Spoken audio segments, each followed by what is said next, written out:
Leviticus ibolo sermon 25 ufanga iko sermon 23 ete kunyami song ke tak kuri song ri de kammo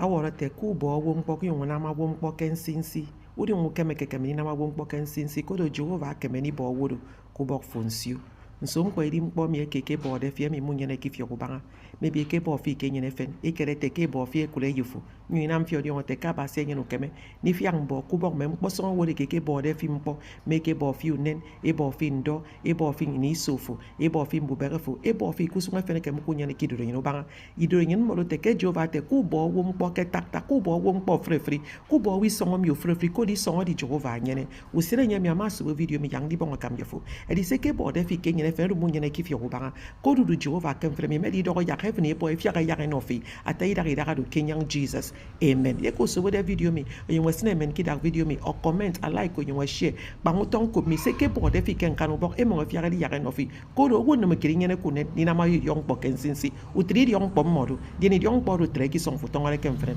kenyang Jesus Christ amen.